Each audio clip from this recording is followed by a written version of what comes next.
Let's see the another question. In which of the following are hydrogels used? Hydrogel. Hydrogel అంటే ఏంటి?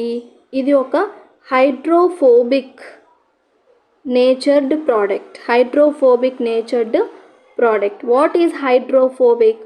Hydrophobic అంటే వాటర్తో ఒక substance కలవలేదు అనుకోండి, దాన్ని మనం హైడ్రోఫోబిక్ అంటాం.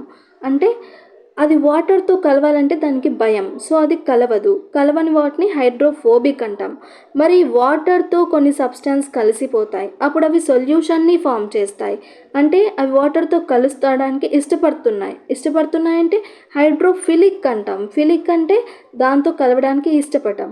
సో హియర్ హైడ్రోజెల్ హైడ్రోఫోబిక్ అంటే అది వాటర్తో కలవడానికి ఇష్టపడదు, సో అందుకే అది జెల్ లాగా ఉంటుంది, వాటర్తో కలవదు అది. ఈ హైడ్రోజెల్స్ని మనము ఎక్కడ యూజ్ చేస్తాము అన్నది క్వశ్చన్. ఏ పర్పస్లో యూజ్ చేస్తాము? Let's see. Control drug delivery in patients, yes.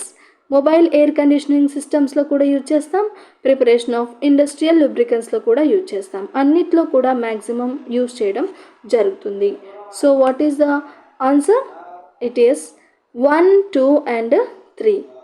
Drug డెలివరీస్లో యూజ్ చేస్తాం, ఎయిర్ కండిషనింగ్లో యూజ్ చేస్తాం, ఇండస్ట్రియల్ లూబ్రికెంట్స్లో కూడా మనము హైడ్రోజెల్ యూజ్ చేయడం జరుగుతుంది. So 1, 2 and 3 is the answer.